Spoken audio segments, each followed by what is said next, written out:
Okay, so welcome back to Bagels and Adobo.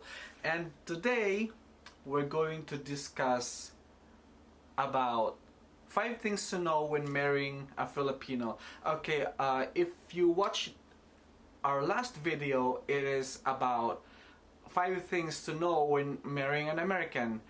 And now, here's my wife, Andrea. Hey. And she is the one who will answer the questions about marrying a Filipino. Check this out. So I can learn how to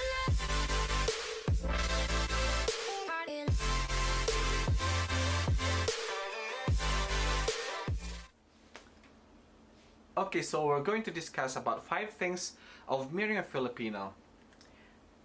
The first thing is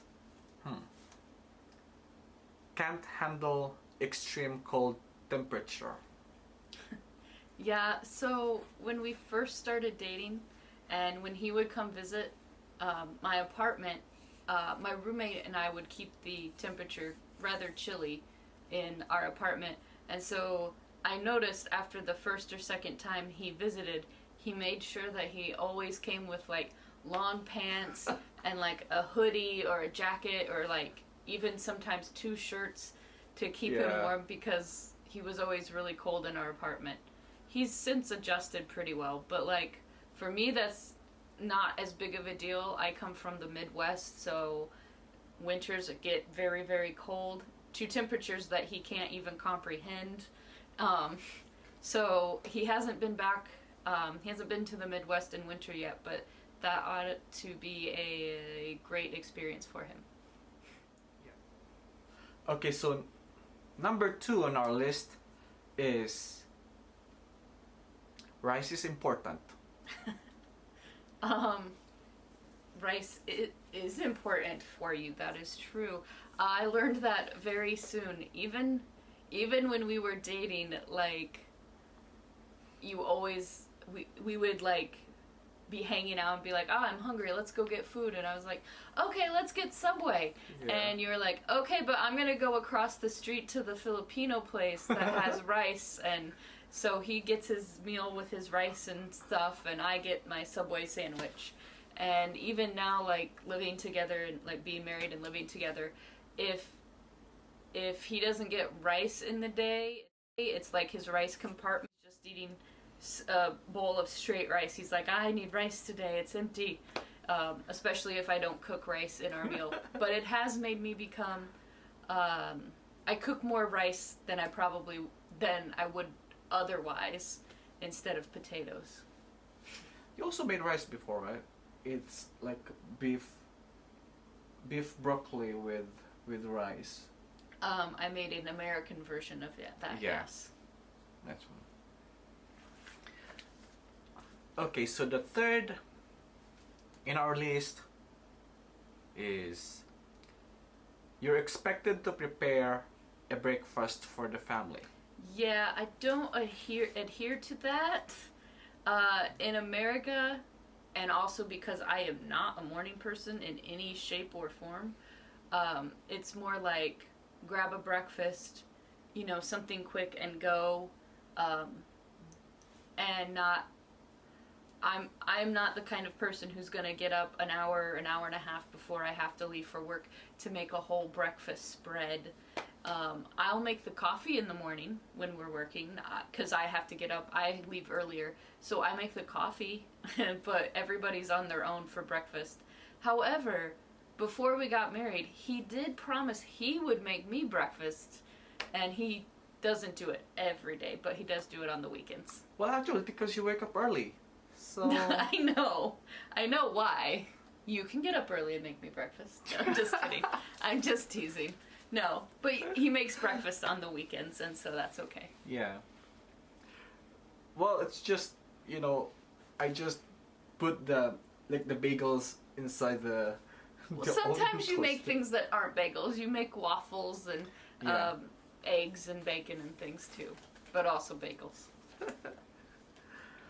Okay, so the 4th on the list is experience the longest Christmas in the world.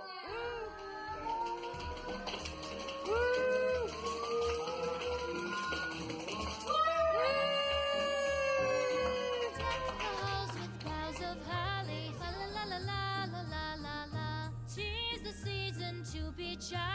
La la la la la la la la la. Don we now our gay apparel. La la la la la la la. Okay, so this wasn't as big of a surprise to me. I've been to the Philippines before, and so like I understand some things about Filipino culture before I even met him.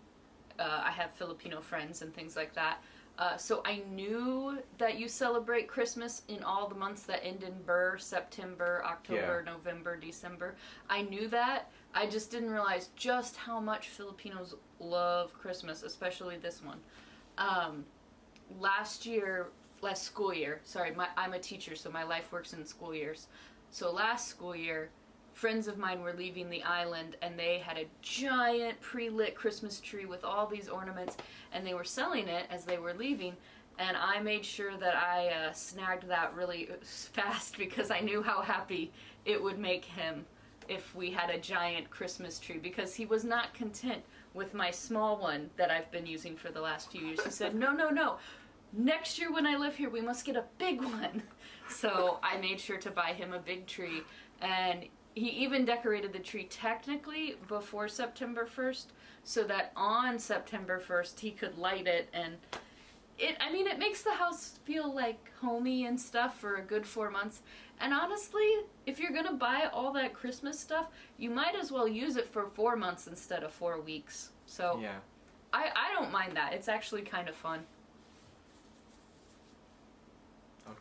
Okay, so the fifth and final thing on our list is karaoke is life.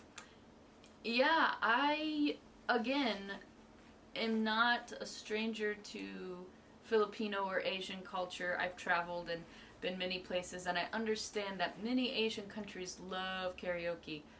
I didn't know that karaoke would be a part of my house when I married a Filipino, though. So one day we were shopping at the grocery store, and we like to just walk around and see what other things they have. And there was this mic, and he was like, oh, can we buy this? And I'm like, I don't care. So we bought this karaoke mic, and now when he is bored or wants something to do, we put on some YouTube karaoke, and he will serenade the apartment for me. Falling in love with you.